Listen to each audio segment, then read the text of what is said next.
watching Bengals Breakdown by Chat Sports, and I am your host, Stone Shields, here with a little Overreaction Monday video for you guys. Of course, we are fresh off the heels of a heartbreaking loss that was suffered last night against the Kansas City Chiefs at Arrowhead Stadium. The Bengals fell 26-25 in a game that it felt like they had complete control throughout the entirety of the game, and somehow they let it slip through their very fingers. So we're going to go through 5 overreactions that people around the media are talking about, and I'll give you my take on whether or not I think it is not an overreaction or if it is indeed an overreaction in regards to the Cincinnati Bengals football team. But before we get into that, I want to remind you guys about our September like battle going up against Joey Peterson and our Ravens channel. We got a really tight battle. It's something I always like about going against the Ravens channel. It seems like our metrics are pretty similar for the most part. So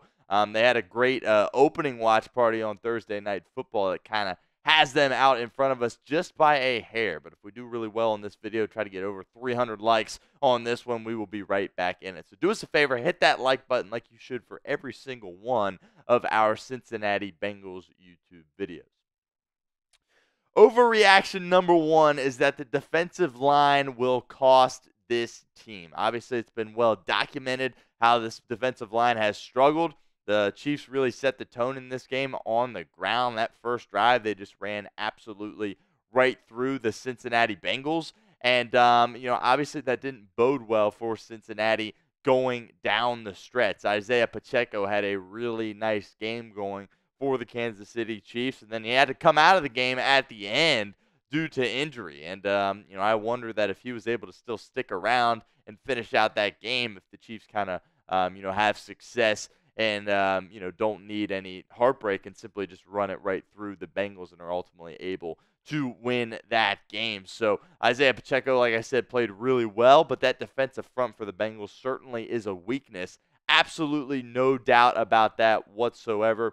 It was bad week 1 against the New England Patriots, and it was bad again against Kansas City. I do think they did a better job of settling down a little bit as the game went on, but it felt like anytime Pacheco touched the ball, he was getting at least 5 yards for Cincinnati in this football game. And obviously, that's not something that you can do if you are a defensive front.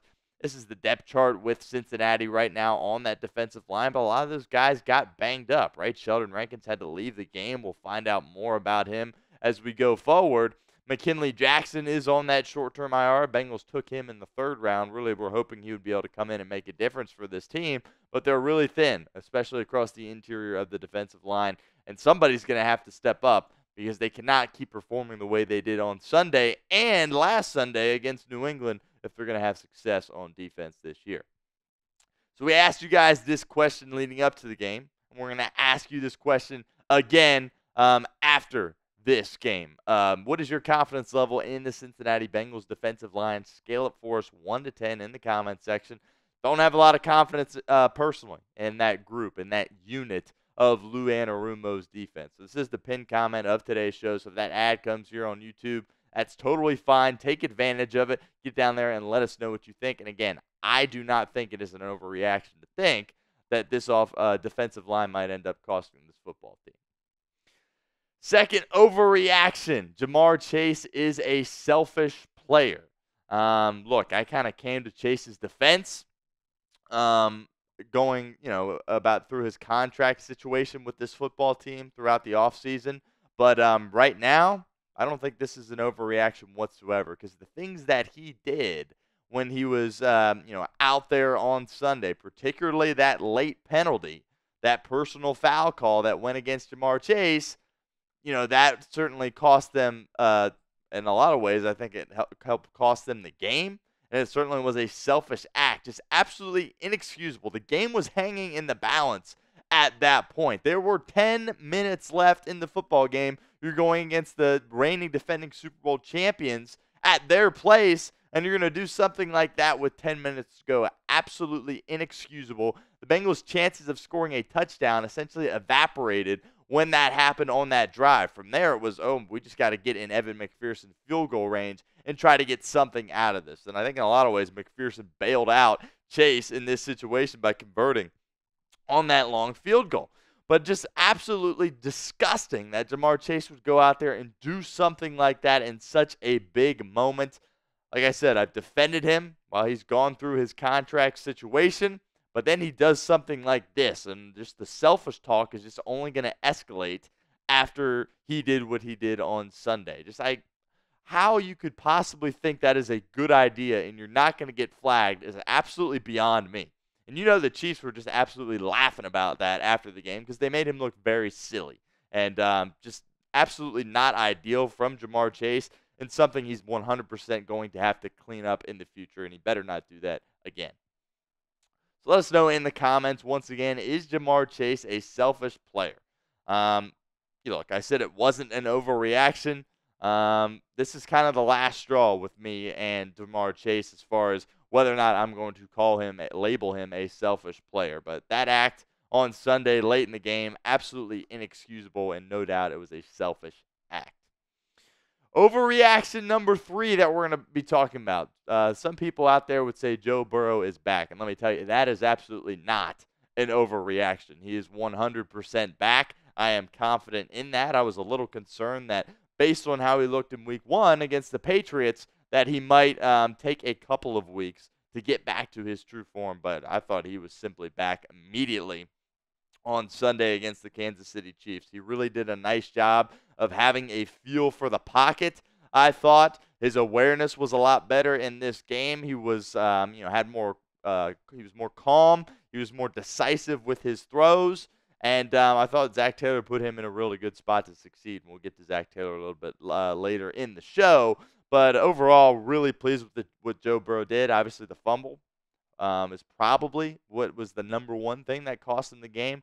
You create a turnover and you think you're going to go down the field and score points, and you not only give it to Kansas City, but you let them score on that same play as well. Hard to win games in the NFL when you got the defense scoring points against you. We'll continue with our overreactions here in a moment, but first, I want to give a shout-out to our friends over at Game Time, because today's show is presented by Game Time. Game Time has a new feature called Game Time Picks that makes getting tickets to see your favorite teams play live even easier. Game Time Picks filters out the fluff to show you only incredible deals on great seats, so you don't have to waste time searching through thousands of tickets. Game Time Picks is the easiest way to find and buy tickets to live events. Monday Night Football tickets are on sale now. You can get tickets for this game on Game Time to see the Bengals take on the Washington Commanders at the Jungle. My 2 favorite features on Game Time. First up, the panoramic view from your seat. Get a view from your seat in the app before you buy. And secondly, the all-in pricing. Toggling this feature allows you to see your total up front so you don't get hit with any surprise fees at checkout. So take the guesswork out of buying tickets with Game Time. Download the Game Time app, create an account, and use code CHATSPORTS for $20 off your first purchase. Terms apply. Again, create an account and redeem code CHATSPORTS for $20 off. Download Game Time today. What time is it? It's game time. Really thankful for Game Time and all the things that they have done for us here at Bengals Breakdown. Make sure you get those tickets to see Monday Night Football coming up here on Monday the 23rd. Overreaction number 4, the Bengals are in big trouble. And to me, this is 100% an overreaction. I don't think the Bengals are in trouble whatsoever. Really, losing this game doesn't really tell me a bunch, right? It's really the week 1 game. I think a lot of people, even Bengals fans, myself included, were like, yeah, there's a good chance Bengals start out the season 1-1 and lose that game in Kansas City. It stings because they had it right there in front of them. They dominated that football game and still lost, so it makes it feel a lot worse. But 0-2, obviously something this team has done in the past couple of years. Past 2 years have started 0-2, and they've had success in seasons even when they haven't started out strong. And another thing that is of note is that look at what the rest of the AFC North is doing. If Baltimore was sitting there at 2-0, you feel a little bit more concerned. But Baltimore also is 0-2 after losing to the Raiders, which I think is maybe even I'll just go out and say that's a worse loss than what the Bengals suffered week 1 against the New England Patriots. So Baltimore's 0-2, and then you look at Pittsburgh at 2-0, but I don't think anyone really thinks they're going to be a threat. They'll probably end up being around 500. Maybe a game or two over, but I don't think Pittsburgh's really a threat, and neither is Cleveland, in my opinion, despite the talent on both of those rosters. So as far as the division stacks up, the Bengals are just fine. But when you look at what the Bengals have ahead of them, they really need to buckle down and execute. Have to win these next 2 games. No doubt about that. Commanders rookie quarterback coming into the jungle on Monday Night Football. Got to get it done. No question about that whatsoever. Need a win on Monday. And then you're playing the lowly Carolina Panthers, who are probably the worst team in the National Football League. So these next 2 are big. And to get some momentum, to get back to 500, and then kind of go from there. Obviously, you got to take it 1 game at a time. But the schedule, for the most part, coming up is pretty favorable for Cincinnati. Last overreaction. I saw some goofball at CBS Sports say Zac Taylor wasn't going to make it through the season for Cincinnati. And that is a complete and utter overreaction. Look, I thought Zac Taylor was incredible in this game for Cincinnati against Kansas City. I thought he did a really nice job. The 2 fourth downs that he went for, those were just so gutsy. The first drive really set the tone.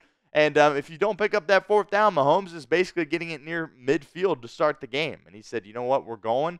Burrow hits Gesicki for a massive game, and the Bengals offense is rolling. And also going for it near the red zone when you're on like the 4-ish yard line, hitting Yosevich. Thought the offensive line did a tremendous job blocking on that play, but those two 4th downs were really, really gutsy. I thought he put Joe Burrow in good spots. The game plan just seemed to kind of flow a lot better, certainly, than it did against New England. They were able to push the ball down the field. The only possible knock that you could have on Zac Taylor was kicking that extra point, the one that Evan McPherson missed, would have put the team up 6. From there, you could probably make the argument that they should have gone for 2. That's really the only possible knock on Zac Taylor in this game.